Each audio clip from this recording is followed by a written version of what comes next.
and everything's working again. All right. Yeah, Round so two. round Two two. from remote locations. Yeah, this is working pretty well, actually. I'm surprised. Jason, why do you say that? It's going to all go to HE double hockey sticks in a handbasket now. Oh, it is not. Have some faith. I got my DOT Bear woodworking hat on, I see that. so I we're don't know good. what hat I got on. I was filming today, Uh-huh. and I had to act like I ended one day and I started a new day, like good night and good morning, but it's like midday. So Switch yeah, I hats. just switched hats. Good morning, everybody.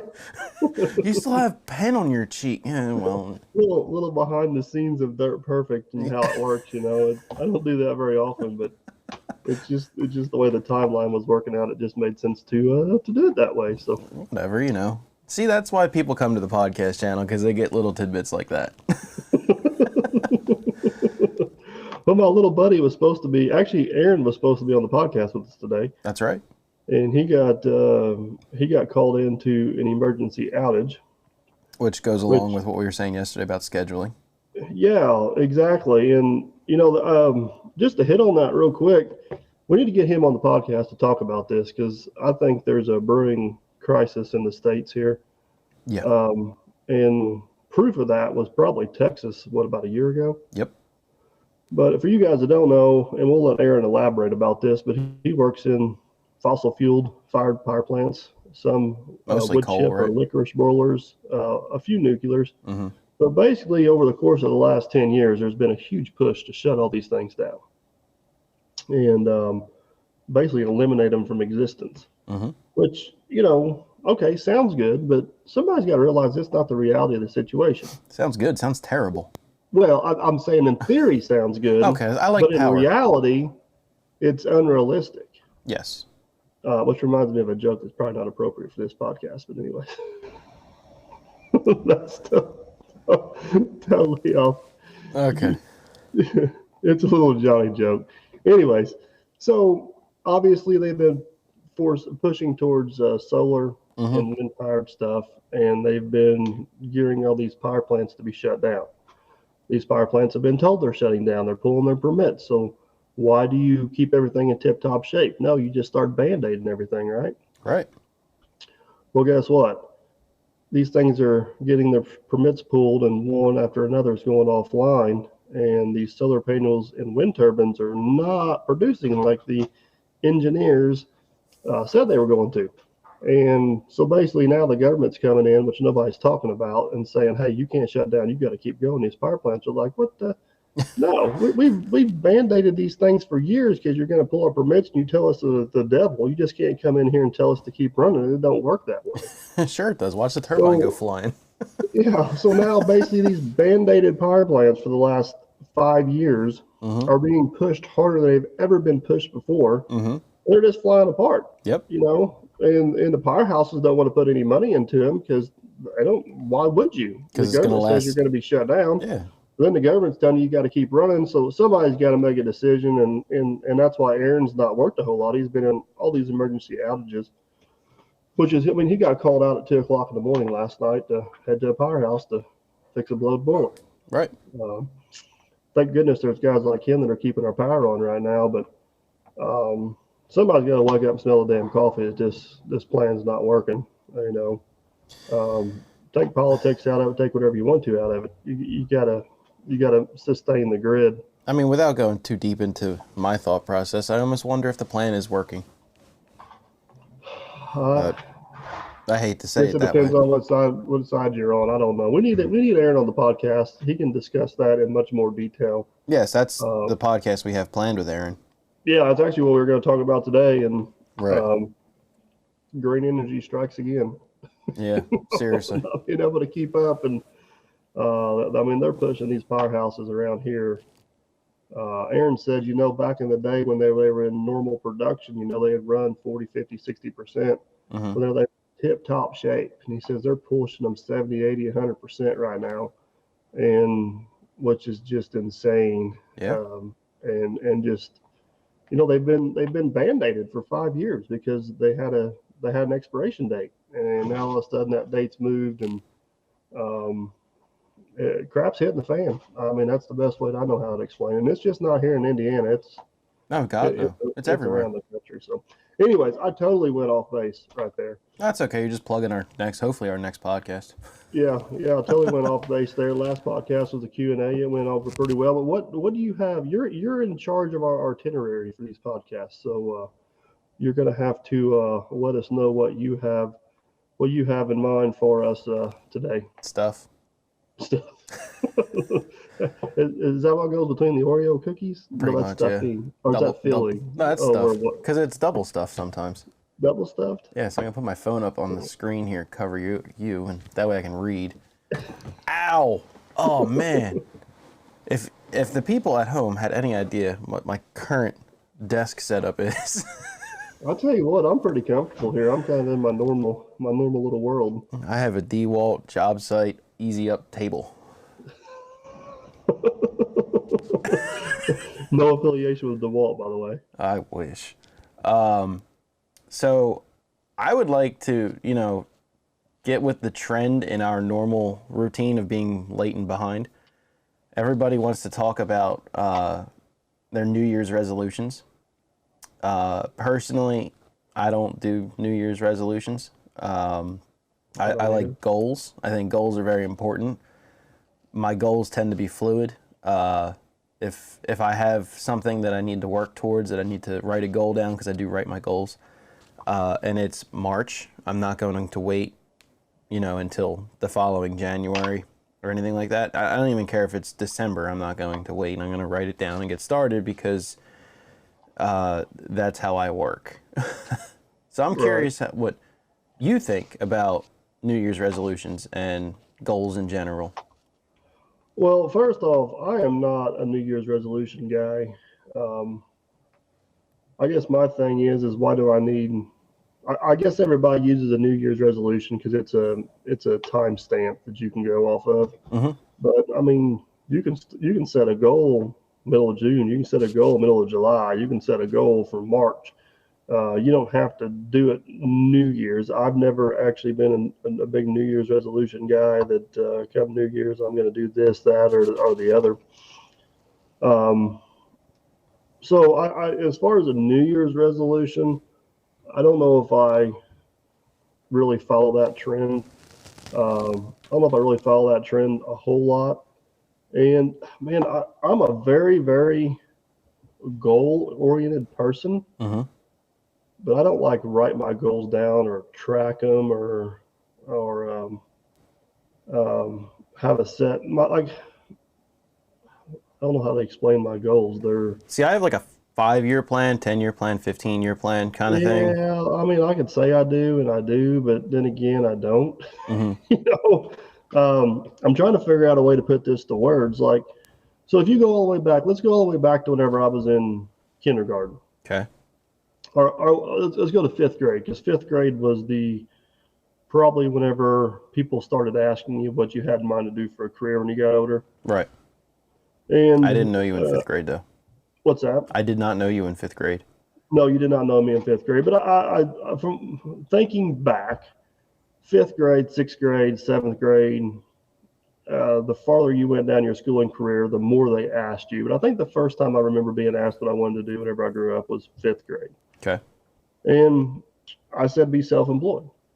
And to me, that was a goal at that point, was to be self-employed. And my goal, I remember saying it as I got older into high school, I wanted to be self-employed by the age of 25. Everybody in my family was self-employed, and I figured that would give me a few years working for other people, gaining experience, and then that would give me enough time to be self-employed to where I could really build a good company from there. So I don't know if I really knew what I wanted to do being self-employed, whether it be construction or mechanicing or excavating, but I knew I wanted to be my own boss. So that is the first major goal I remember setting for myself, was by the age of 25, I'm going to be self-employed. And for you guys wondering, we covered this in another podcast. I quit my full-time job and officially become self-employed 1 week before I turned 25. Coincidence, or? I would like to say that I planned it, and I did to some extent, but the timing didn't just happen to work out to where we actually got married the week before I turned 25. Mm-hmm. Took a week for the honeymoon. It was just ended up being a good break to kind of, end one chapter, start another chapter, and transitioned over. But I mean, going through high school and a little bit of college I did, I mean, like everybody tried to talk me out of it. And I'm like, nope, I'm staying the course and moving forward. It's my goal, not yours. Once I focus on something, like once I set my mind to something, I'm the kind of guy that kind of can really get blinders on almost to a fault. And Oh, just, yeah, you can. Yes, you can. I'm not saying to a fault, but I would say that you're the type of person that if you set your mind to something, come hell or high water, it's happening. well, I mean, I had a lot of really good opportunities before I became self-employed. I mean, I had a chance to become a store manager for Lowe's, Right. which some people may find interesting. I had a chance to be probably any position I wanted at a very well-known dealership. Um, I had chances to go work for a lot of large union companies in the leadership department. I had a chance to buy companies, and I mean, I had the blinders on. I wanted my own. Nope, I wanted to build something from the ground up, and I went for it. So, do I regret any of that? I mean, not everything along the line went as planned, but I'm glad it all happened because I wouldn't be where I'm at today. Right. Um, I think a lot of the reasons why I'm still where I'm at today is not because I'm a genius. It's just over from pure perseverance, pushing Well, forward. But that's the first major goal I remember setting for myself and committing to obtain. Does that make sense? yeah. And I think it's interesting that you had an age as your how to measure it, I guess. Be self-employed by 25 years old. Well, the first goal I remember setting for myself is I wanted to make $25 an hour because that equated to $50,000 a year. And when I was in middle school, I thought that was a lot of money. Right.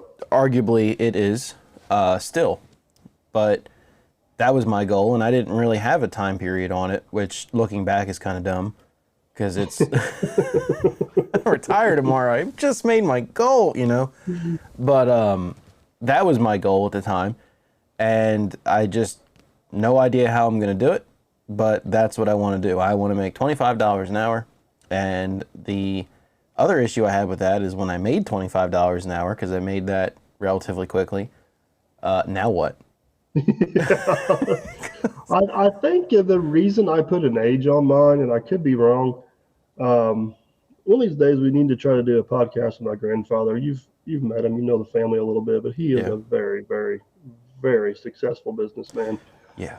But Grandpa is 83, 84 now, and he didn't have a whole lot of success until he was in his 50s. Mm-hmm. He struggled for a long time trying to gain traction and work his way through it. And I guess in my head, I kind of thought, well, man, if I can get a 15-year head start on him, think about where I'm going to be at whenever I get to be his age. Now, I don't know how relatable that goal is from what he did to what I did, but I I am starting to see some of the.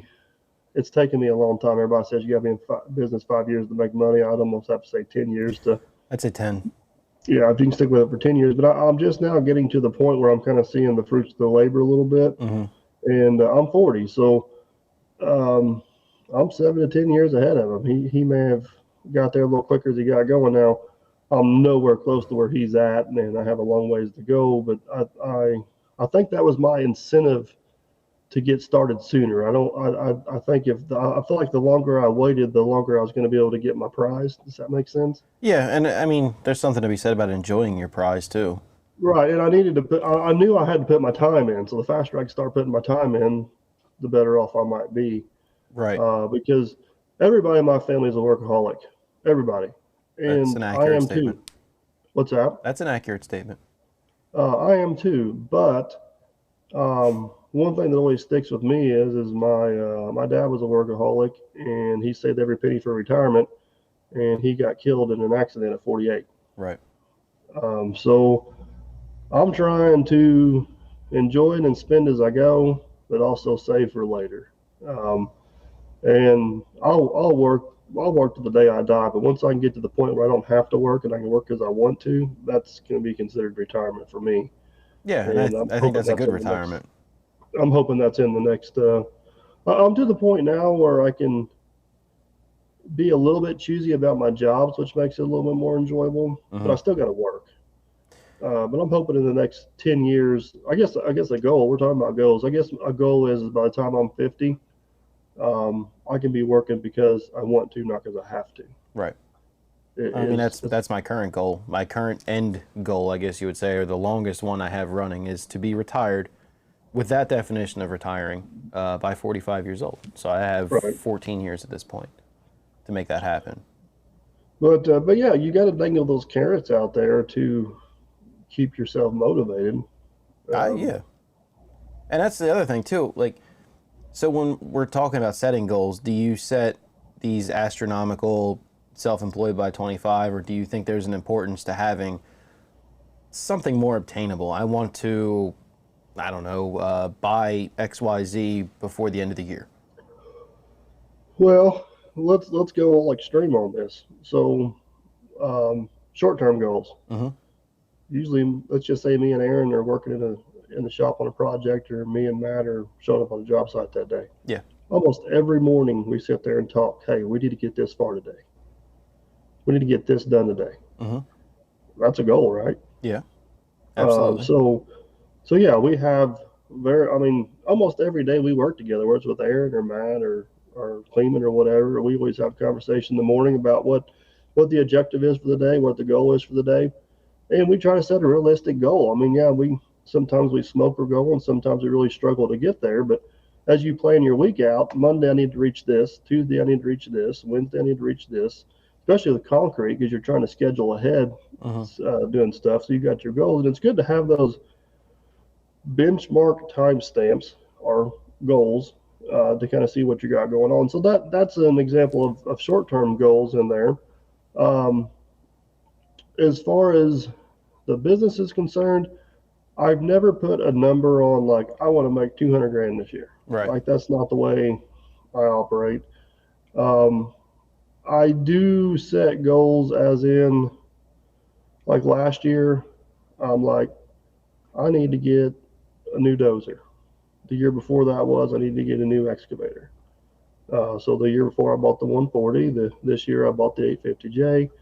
The goal this year would be to entertain the idea of a larger excavator, possibly a haul truck, skid steer, or dozer. I mean, it's not that all those are almost equal priority to me, so it's probably going to be one falls into place. Hmm. But I'm always willing to improve the fleet or add to the fleet. So um, one of the other major goals was to invest in some property this year. So we've made some strides into making that happen.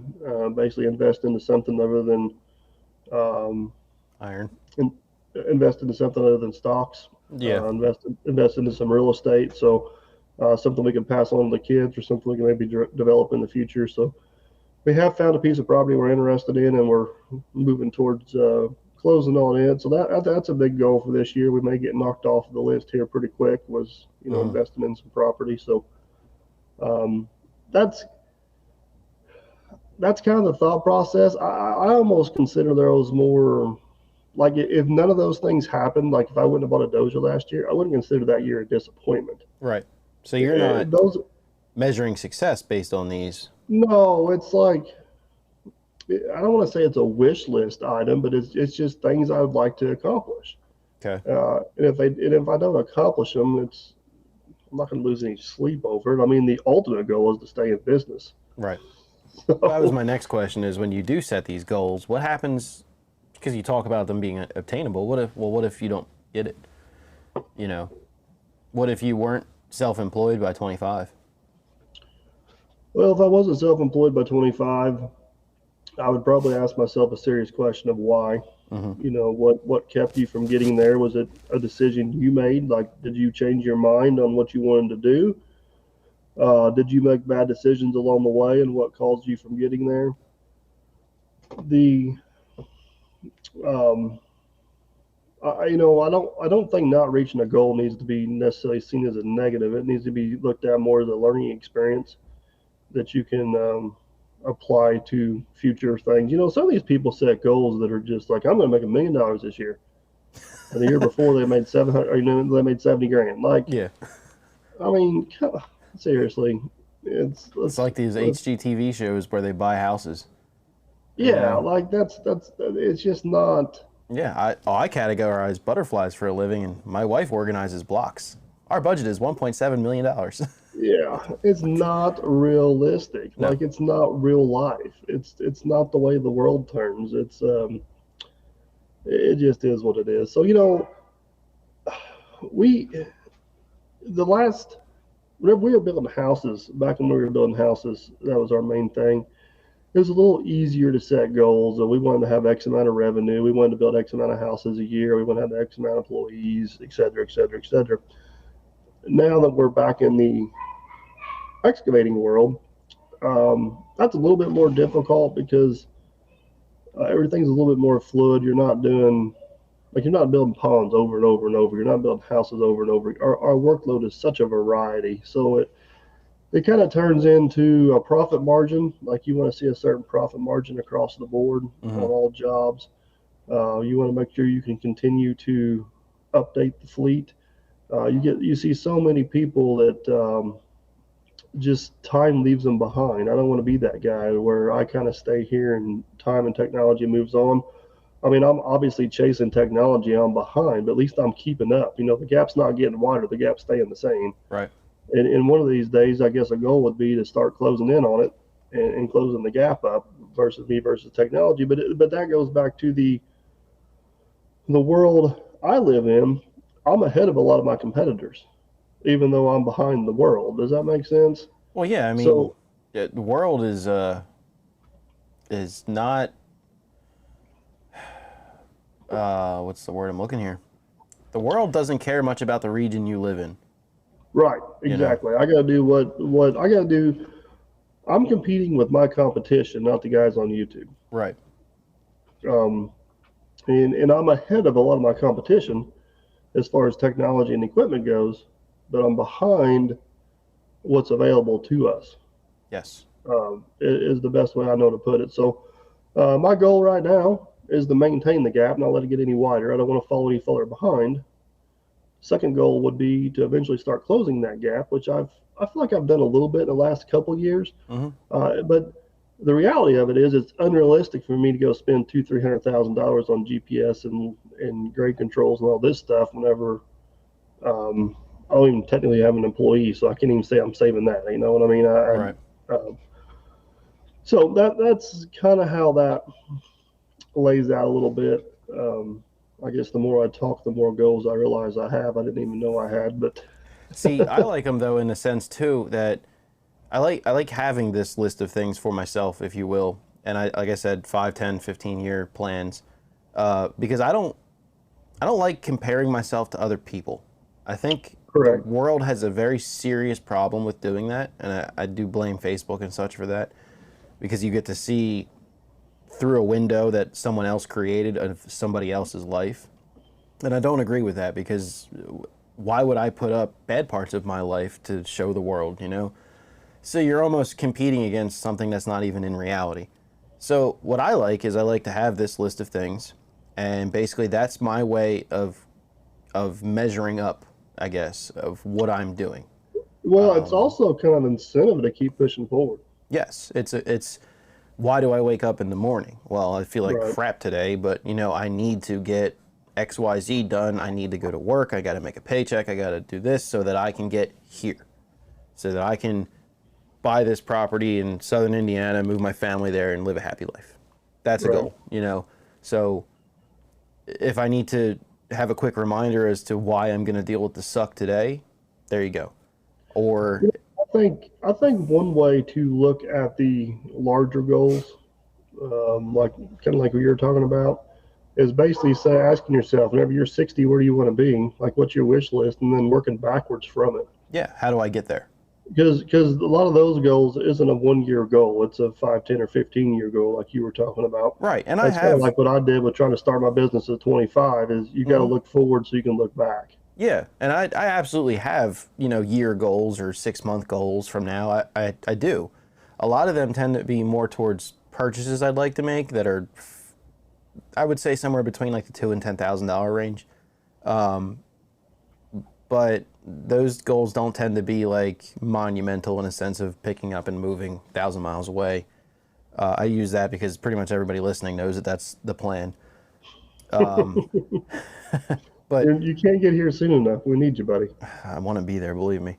But I like having something concrete that I can look at if I need to for course correction, because I believe that I don't care what your goal is, life is going to, at some point in time, really royally screw it up.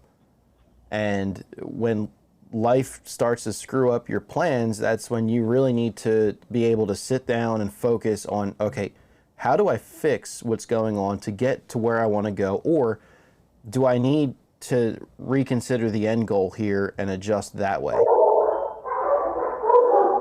Yeah, it's I guess that goes back to your goals being fluid. I mean, how many goals has COVID just completely trashed? Almost every single one of them, if we're going to be honest. I mean, so it kind of, I mean, it kind of come out of left field. Would China be considered left field? Is that asking for a friend? That was good. That was really good. Yeah, I mean, COVID has screwed up almost every plan I've had made, truthfully. So yeah, you got to be able to, but it don't change. It don't change the question where you want to be at 60. No. What it made change is the answer of how you get there. Yeah, because the world doesn't stop. Right. You know, I mean, that's something that I talk to a lot of people about, and some people are starting to realize it, but a lot of people still struggle with is like, I don't care what's going on in the world still turns. So you're still going to be 60 years old on the same day at the same time, regardless of what happens today, next week, or next month. Right. So why are you I'm probably a little bit more at fault than you because we live in such a rural area and we are a little less affected by world events, that I get more concerned about my own quality of life right here because I'm in a little bit of a protected bubble. But people like yourself and a lot of other people listen to this, they're affected much quicker with what happens in the world. Oh, absolutely. Than what I am. So that becomes a whole different scenario. And we're getting off track here from goals a little bit. But, well, not really. I mean, it's still kind of related. Right. Because you need to be aware of what's going on in the world around you. Right. You know, I mean, I remember when all this crap did first start, business as usual for you guys. And we're talking, and I'm telling you what's going on in New York, and you're like, what? Yeah, that's normal, buddy. Well, and then you fast forward from that, and what happened in New York to some degree ended up happening here. Yeah. But we're back to normal, and you guys are still dealing with it. So it's I was in Las Vegas this last week, and I've been to Vegas 20 times. Las Vegas was completely different than what I remembered before, and through mass mandates, vaccination mandates, and a lot of different things, people are fleeing Vegas left and right, the workers. Oh yeah. And they're going to towns like Nashville and Memphis and these other towns, which are just thriving because they're not having a whole lot of this. So the world is an ever evolving, changing place, which means your goals need to be built to be acceptable to that.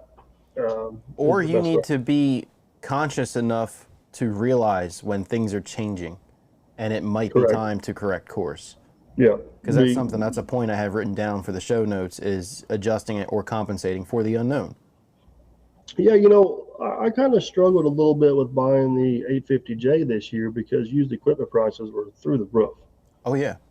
And I thought, man, should I just hold off? Should I wait? Should I wait for things to come back down? And so I've had the dozer in my possession getting close to a year. It'd be a year and a couple months. And Clint was just down here a couple days ago. A guy bought the dozer from him. He's like, it's a good thing you bought that thing when you did. There's not a one to be found. If you do, you're paying double for it. Yep.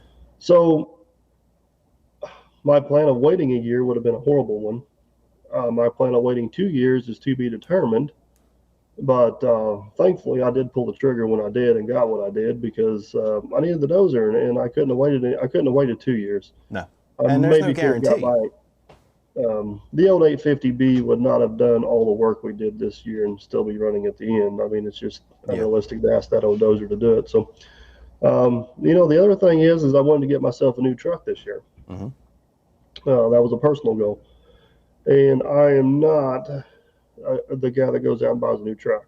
No. You know that for a fact. Like, No, I know how much that purchase hurt you. oh I man, loved every second of it, but I do know.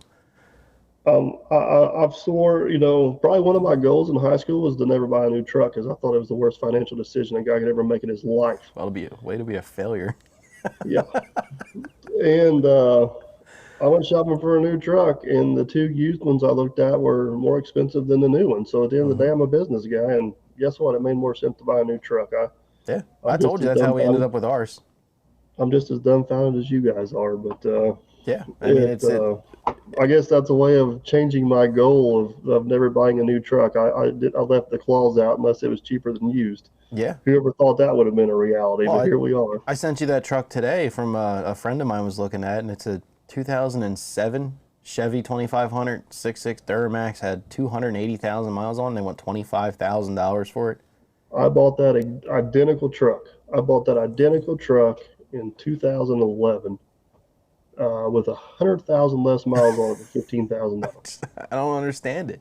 He sent it to Uh, me, and when he sent it to me the first time, it screwed up and showed me the other truck, which is the first one I sent you, that had 80,000 miles on it. yeah, I was in And I, Alaska. yeah, and it's like 23 grand. And I'm like, wow, that's really not that bad of a price for what it. I mean, it's a 6.6 Duramax. It's Right. if you're buying a Chevy, that's the truck you're buying. Like, what's going on here? And then he said something in the text. He's like, yeah, but 280,000 miles. I'm like, what? I saw 80. He's like, no, it had 280. I like screenshot it and circled it, sent it back. He's like, oh, I must have sent you the wrong truck. Hold on. And then I I was opened wondering why he was sending me a truck that was in Alaska. Alaska. I'm like, Yeah, that's a road trip right there. right. But so I opened it up and I'm like, oh, that's a lot different, but the price is the same. So this right here tells me I wouldn't do this, you know. And I actually ended up just forwarding the Voxer from you to him, and he didn't know how expensive injectors could be, so he's gonna pass. Well, But yeah, that's one reason. I also had a goal at one time in life never to own a gas vehicle. I yeah, got two gas trucks now. I know, and I'm so close to having that same goal as you. I just won't admit it. It don't make any damn sense. I know, but And, I and like the honestly, diesels. diesels are so expensive now. The resale value is actually higher on the gases. I know, but I like them. And the companies are putting technology in their gas to make them pull more like the diesels. I'm not saying my 6.6 gas pulls like my 6.7 Duramax would, but the gap's definitely closed. Oh, it's getting there. And I mean, a lot of that too is the emissions being choked on the diesels too. Right, exactly. It is what it is. So, Yeah. back onto the goals a little bit. One thing that just blew my goal list completely out of the water was YouTube. Yeah. Like it just, in all reality, come out of nowhere. Well, it came But down the hill. well, Came yeah, barreling down the hill. we got China's left field is Wade right field. I gu- that's a pretty accurate statement. But one thing I want to hit on with that though is whenever I started YouTube, it's another one of the goals, one of the hard goals I set for myself Hmm. is whenever I started YouTube, I said I was going to do it for a year, 365 days, no matter what. Yep. At the end of that year, if I didn't have 1,000 subscribers and 4,000 watch hours, is what it takes to be monetized, I was done. I, I I, I knew at that point I wasn't going to waste my time with it no more. I had a lot of respect for that decision too, because you were gonna stick to that even if it didn't take off like it did. I would have absolutely. Yeah. I mean, you would have been at 900 subscribers and 4,000 watch hours. I'm like, oh, done. Yep, I'm out. You know. Well, so I don't do YouTube to make money. I don't do YouTube to get famous. I don't do YouTube for free excavators. But I do have to be compensated for my time. Right. I think So that's fair. I need to at bare minimum break even, because if not, I'll go find another hobby that I can bare minimum break even at. Right. So for me to do YouTube for 1 year, my goal was to be monetized at the end of the year. Mm-hmm. My goal the second year, if I was to keep going, was to make at least $10,000. If I figured if I could make $10,000 a year doing YouTube, I can justify my time, spend a little money on some camera gear, not feel guilty about sitting here and editing, Right. and have something to keep me busy. Um, so obviously, I reached the first goal of 1,000 and 4,000. I don't know where I was at. I think I made like 20,000 subscribers the first year, maybe. Yeah, you did pretty quick. Um, had a couple million watch hours. Um, the second goal, actually, I reached my first year and my second year goal the first year. So then at that point, you got to readjust your goals, right? Yeah, I would think so because it's So I a do very good remember tool. at the end of that first year having, I think I had 19,000 subscribers in that first year. I thought, well, I'll set a 5 year goal now. In 5 years, if I don't have 100,000 subscribers, I'm done. And if I don't, make $50,000 a year at this, I'm done. And here we are 3.5 years later, and we've accomplished those two goals. So I'm done setting goals on YouTube. I'm I was stuck gonna with it say, now. no, you got to keep setting these goals and then let everybody know if they want you to keep making videos. Like, comment, and So subscribe. obviously I would love to reach 500,000 subscribers by the time I've been on YouTube for 5 years, but I think that's an unrealistic goal. I don't But know. Time will tell. the reality of it, the reality of YouTube right now is I'm perfectly content with it. Right. I don't need any more out of it.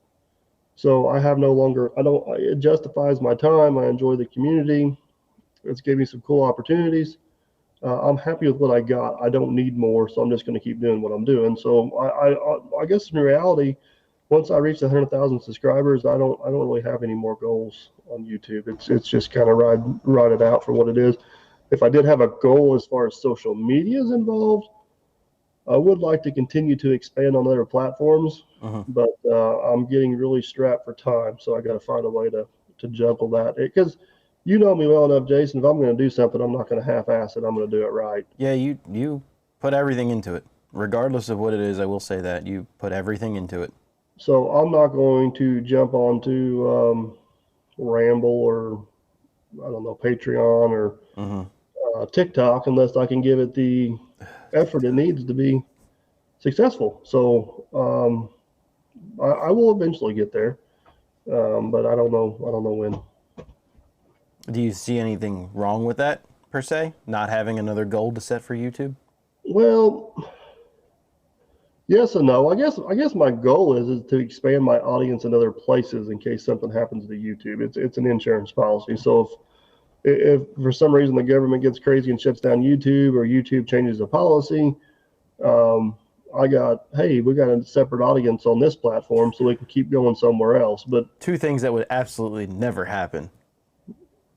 who ever thought the world would have shut down in 2019? Yeah, good point. So, I would love to continue to build audiences in other places, even if it's the same people, just so it's kind of the purpose of this podcast channel. It's still a YouTube channel and a podcast, but it's still a separate audience to some degree. Yeah.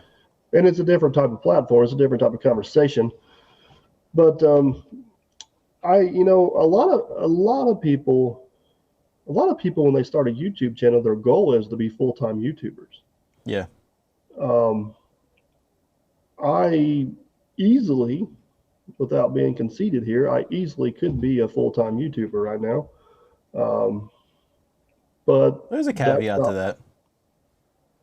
That's not what I want to be. Well, but you kind of need your business to give you the content to film.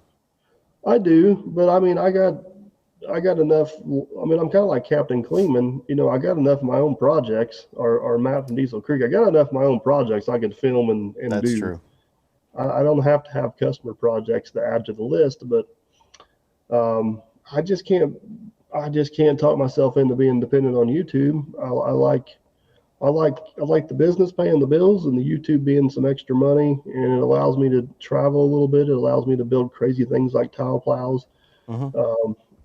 It allows me to buy some of these attachments I get, but allows me to invest in some land. Yeah. Um, Now I know so this comment's coming, so let's just address it now. and I should say I do enjoy working. Well, your job hardly even counts. You get to Yeah, have fun every I'll day. remind you of that whenever I'm sweating my butt off running a shovel in the mud Yeah. Well, I'll send you a or picture. plowing snow up hills both ways in the winter. Oh, here we go. Because it never snows in Derby. Damn, I forgot what I was gonna say now. Oh, I'm sure it was a good question. You said I'm sure the comment's coming. Oh yeah, thank you. Is completion of Lieutenant Dan on the 2022 goals list? Oh man, so here's my goal for Lieutenant Dan is to get it done and get it done right before it ever goes to a job site. I think that's fair. I don't have a date on it. Like I would love for it to be done this year. Don't get It's mad at not me. going I to be. don't care. It's not going to be done this spring. If it gets done this year, it'll be done this fall. Mm-hmm. But honestly, at this point, I think saying it's going to be done in 2022 is borderline unrealistic unless we just hit a really wet spell or something happens. I think I covered this in the last podcast, but one of the reasons we had that huge push on it in the beginning is me and Aaron were quarantined for 2 weeks. We were forced to be in the shop for 2 weeks straight. Yep. This year, we scheduled 2 weeks in the shop together because he requested 2 weeks off from work, Mm-hmm. and we had to build the tile plow as priorities. I think by the end of 2022, Lieutenant Dan will be a functional, drivable dump truck, but I don't think it'll be completed. Right. And I I would shouldn't say love I to don't have care. I understand the mentality you have with the project. So Right. I don't care if The reality of it is, I enjoy working on it. It's my hobby project. I kind of hope it don't get done because then I'm going to have to find another one. you'll find something. Yeah, I've already got another project waiting, but Funny how that works. I think the next project after Lieutenant Dan's going to be getting Dad's dozer in the shop and doing a complete restoration on it. I think that'd be a good one. I think I've Gunner's already old enough started now. acquiring some parts for it as well, but I'm also kind of stalling a little bit because I feel like if Gunner is probably 2 years older, he's going to be more apt to want to help on that, and I want to get him involved on it. So he's got some pride in the dozer and wants to keep it one day whenever it's his. So Yeah, I think that's a good goal to have. but yeah, my goal with Lieutenant Dan is to get it done and get it done right and get it done the way I want to.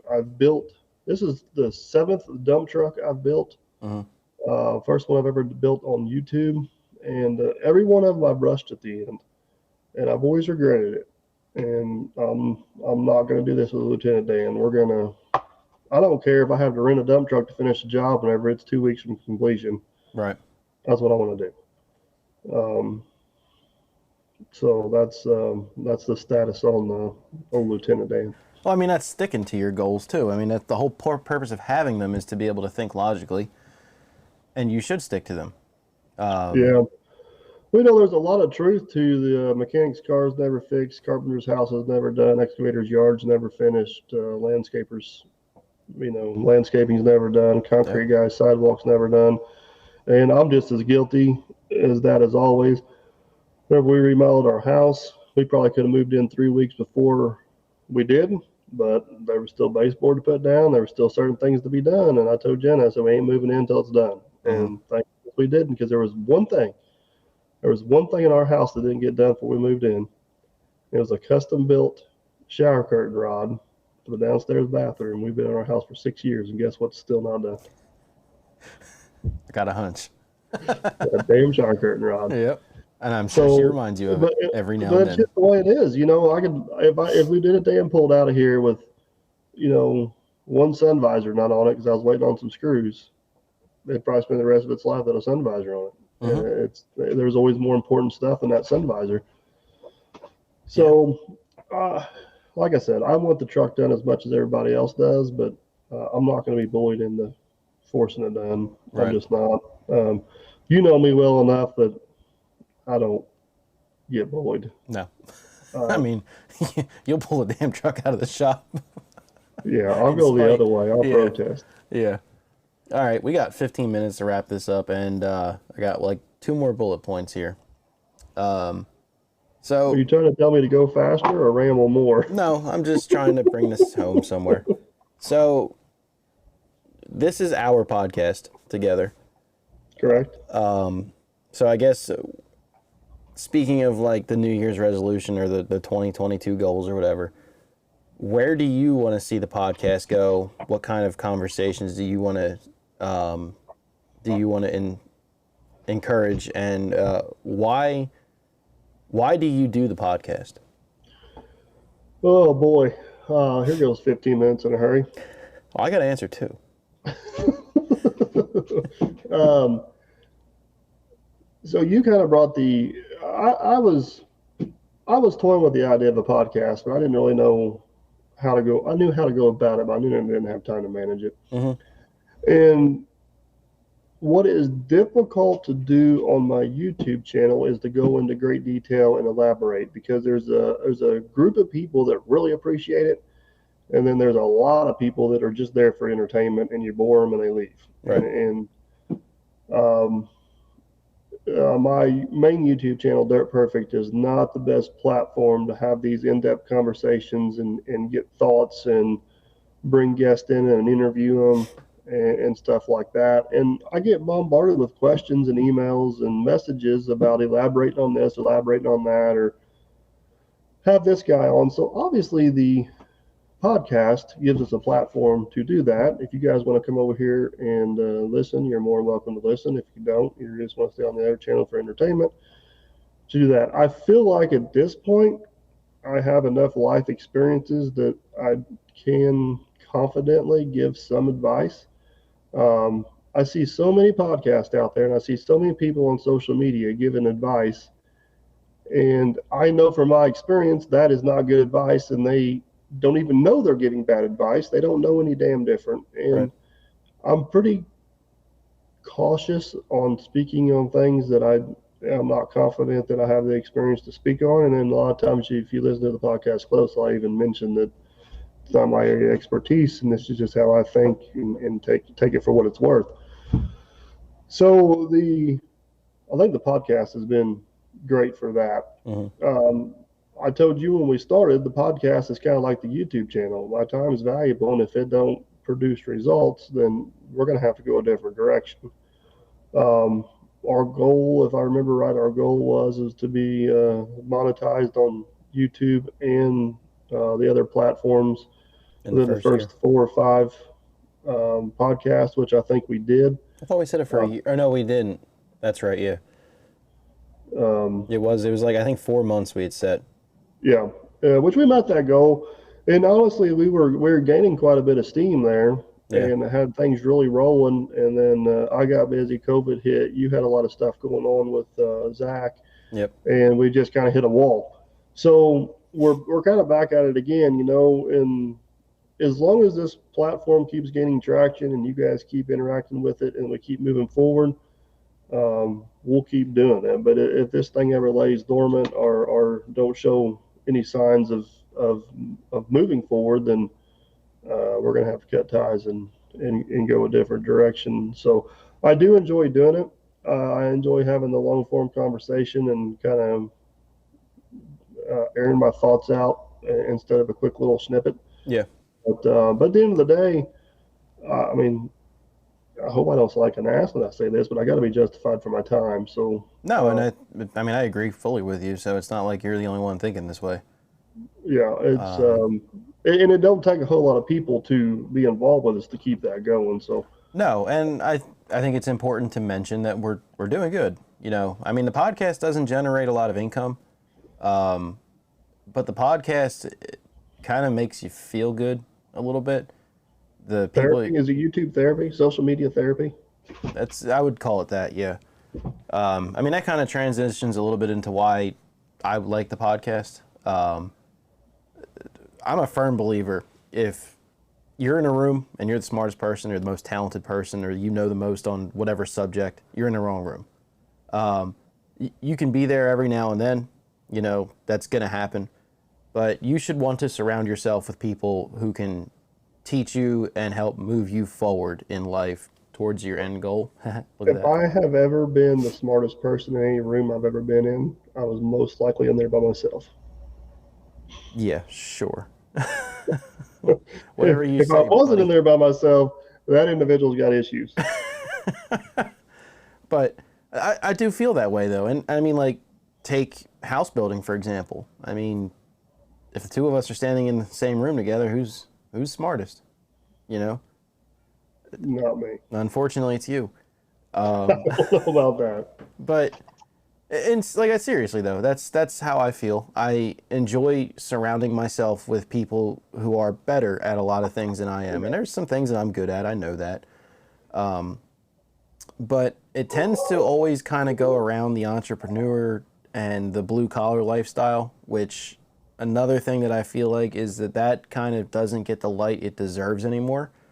And we've touched on this on a few episodes. I don't know if I've ever actually come out and said it, but I really do feel like that's a very large problem, that nobody seems to focus enough on the trades, on the labor forces, on truck driving, like the dirty jobs, if you will, besides Mike Rowe, who he's in it. But, Yeah. you know, and I like to see this as a way to kind of shine some light on that.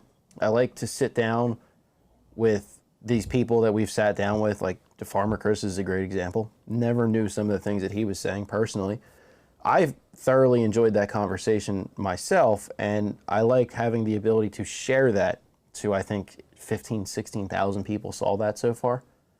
And I think it's Just on one platform. yeah, and I think that's something that's pretty cool. And I remember hearing a thing when we were just starting to get ready to like launch this podcast, and it was like, it's 2020, not everybody needs their own podcast. And I'm like, well, shit, what if that's us?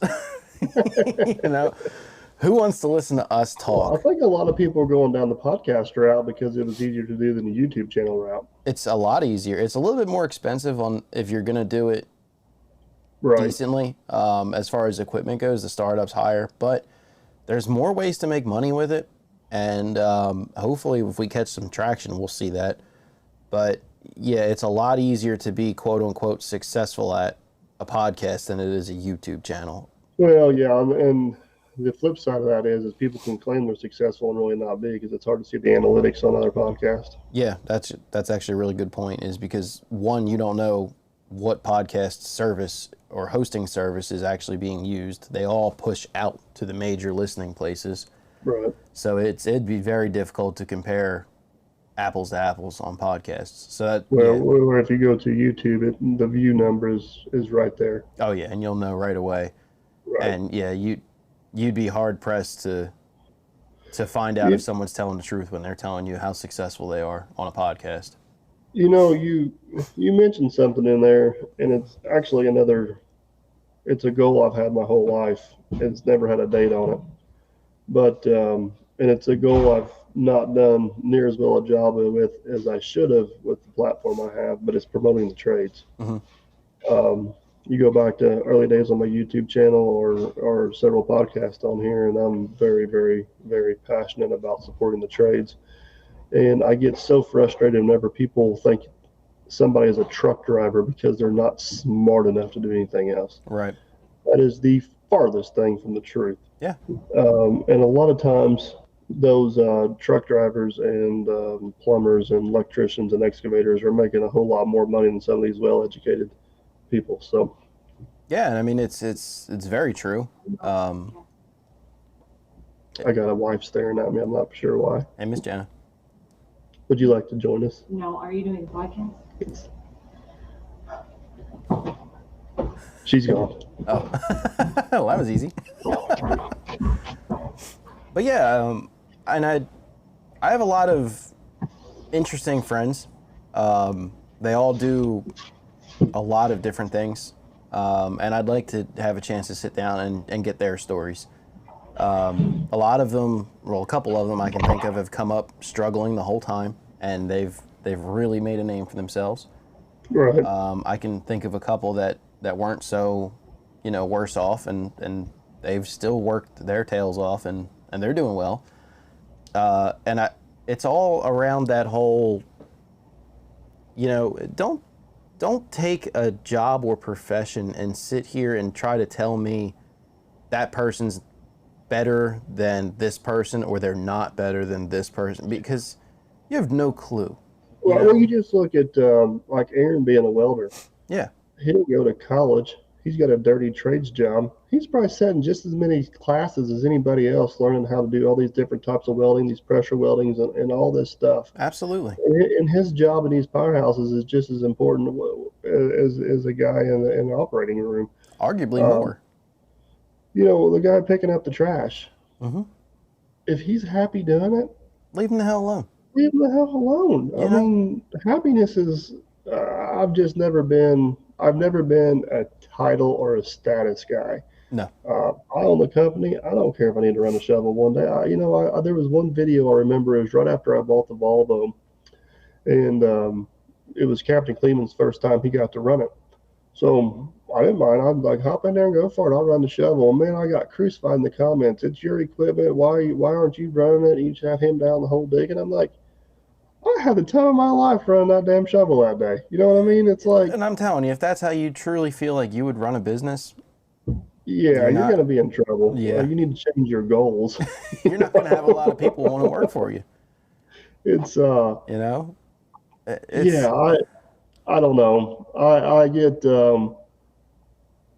I think everybody should be allowed to do what they're passionate about and what they enjoy. Yeah. Whether it's picking up trash, sweeping floors, driving truck, being a welder, being an excavator, and just because it's a dirty job, don't mean you're not smart enough to do a clean job. Yeah, I mean, it's at the end of the day, there's a lot of things that you need to know in any of those fields that most people don't know. I mean, they would probably know if they put hours and hours into classroom theory like this person might have done. Right. Or that whole phrase, if it takes 10,000 hours to master something. If someone's gone through and spent 10,000 hours of their life on something, they're probably pretty damn good at it. Right. Right. And just let people be happy. Yeah. Like, don't just, don't set this, nowadays, I think some of these tradespeople are making considerably more money than the college-educated people. Oh, yeah. And these trades guys don't have near the debt coming out of school. Nope. The opportunities there are just amazing. My wife and I are a perfect example of that. I make more than she does, and I have no student loans. Yeah. And she's a neonatal ICU nurse. Well, I've talked about this before. The guy I use as a banker, he's a big college component. And we got talking about it one day, and I'm like, you see everybody's financials. I said, do the people who have a 4-year degree make more money than the rest? And, of course, he can't tell me details. It's confidentiality. But he's like, you know what? You trade boys do pretty damn good, don't you? Yeah. And it's like, I'm not sitting here and saying we don't need people in offices either. If that's your... Exactly. If you want to be a nurse, or if you want to be a lawyer or a doctor or a teacher... By all means. By all means. I'm not going to look down on you for going to school, so don't look down on me for not going to school, And to this day, I don't care what trade you're in, experience is the best training you'll ever get, and you can't buy it. Nope. You got to earn it. Yep. And it sucks. It's that simple. It's the same reason why doctors do residencies. They got to get that experience before they're turned loose on their own. So yeah, it is what it is. So yeah, but that's the whole reason that I enjoy doing this podcast, is I like to be able to push that out to a base that seems to appreciate it. I think. We get a lot of good feedback on the podcast. Yeah. Of course, it don't matter what we do. You always got your few nod heads, and they just make me laugh. So if you're going to leave a rude comment, I'm just going to laugh at you. Heads up on that. Yeah. I guess that's one thing that makes me a lot different than most social media guys. Yeah. I don't give a crap. If you're going to write a rude comment, or if you're going to be a know-it-all, or you're going to just say something dumb, you're probably going to be on the weekly highlights between me and Kleeman. Yeah, because we screenshot them and send them back and forth. It's strictly entertainment to me, because I got a very, very, very simple take on that. Yeah. I showed you 15 minutes of a 3-week long job, and there's no way you can have that strong opinion, and it just straight up shows your ignorance. Yep. I mean, some YouTubers I know, man, they get like they start second guessing life decisions. Oh yeah. I'm like, what the hell are you doing? This guy's an idiot. Move on. You don't even know if he knows Well, what he's talking you might about. have a point there, Mike. No, he don't, Wade. Yeah. Or I should have said his name. It's more than just Wade. Poor Wade. Poor Wade. Oh well. I'm like, Wade, he don't. I said, you got to be confident in what you're doing, you know. Oh, And if it's just anyone needs not to Wade. be. You know, some people that bothers them a little bit. To me, it don't. I don't know if it's because I'm confident in what I do or I just don't care. It's my life. Just be blessed that I share a little bit of it with you because I choose to do that. I don't have to. Be blessed that I have graced you with a video of my life. Peasant. This is going. Save me, Jason. It's going off the rails. Our anonymous YouTuber Wade has been Sometimes I spoken like out. what- Now I'm blessing people. It's going bad. I like watching you flounder every now and No, then. the reality of it is YouTube's a hobby. Yeah. So be happy you get what you get because, I mean. Well, that does always, and getting into that type of commenting too briefly, that cracks me up. You really think that somebody cares about what you have to say if you're talking like that? If you're giving a constructive comment, most people who do make videos do care. And you know, there's people that comment, man, love your channel, wish you could work on your audio. I know you're busy, and I know that's a genuine comment. And I usually respond with, I do what I can. It's, you know, YouTube's a hobby, not a job. Yeah. I'm always working to improve. But if you get this guy that says, I'll never listen to you again, your audio is horrible, or you get this other guy that says, you need to buy this, this, and this, and this, and this, and this, and do that, I'm like, unrealistic. Have a nice day. Yeah. Whatever, dude. I think some people think that we have like a film crew following us and a production crew editing. No, it's me. Yeah. You know, I got, well, I didn't have my camera on my stick here. That shows you how organized I am here. Look, camera. Oh, hang on. I walk around with a camera on a stick. Yeah. I edit on my iPad. It is what it is. I'm on my little DeWalt workstation table. Yeah, it's pretty. With my phone sitting here with show notes that's about to die. You know. I mean, at the end of the day, it is a very, very low budget operation. Yeah, and it doesn't need to be anything better than that either. I think if a lot of people knew how low budget it really was, they'd be surprised what actually is produced. I mean, what are you talking? Maybe $1,200 that you carry around daily, if you don't count the drone. Probably less than that. I mean, GoPro's $400 or $500, medium mod's $100. Those camera microphones are expensive, though. That's what I was thinking. Well, I don't use them every day. I only use I thought them you did. on the. Oh no. I ain't got time for that shit. I got work to do. All right. Well, if you're not carrying them around $900, $500. I'll give you $500. no, more than that. Oh, we're gonna get an argument about this. GoPro and a media mod, $500. I carry my GoPro 8 around that I bought off eBay for $300. Oh, don't give me this crap. I bought it used and.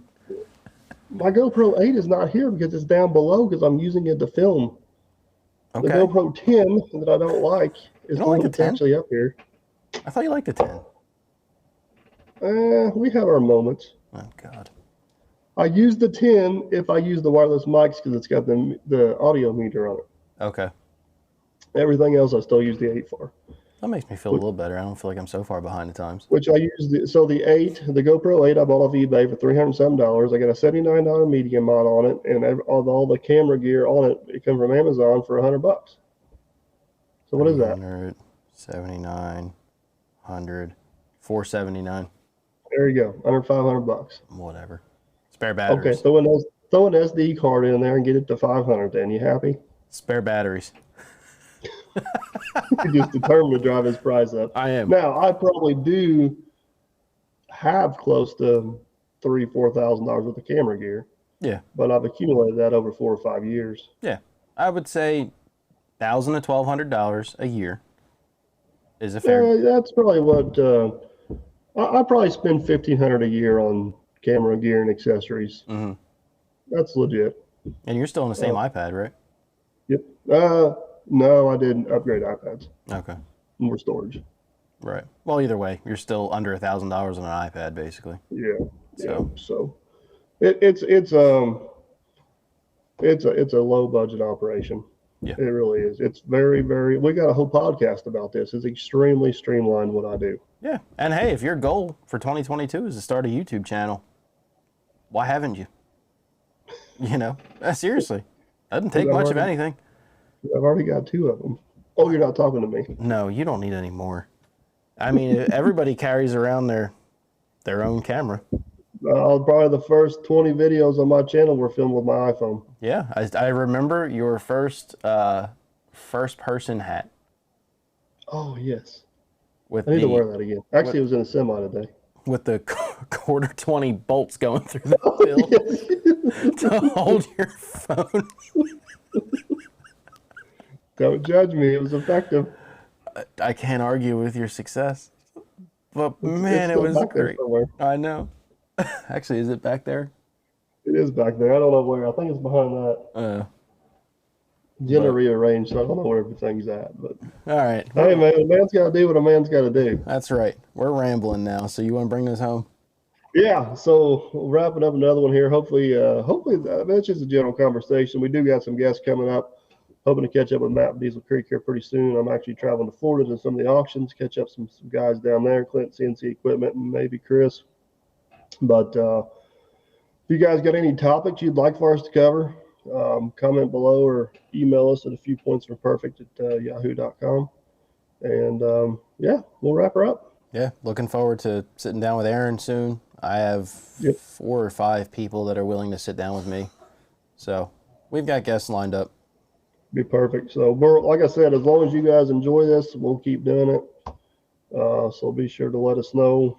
Let us know what your thoughts are, and we'll carry on. So appreciate everybody listening. I guess we will catch you on the next one. Sounds good. See you.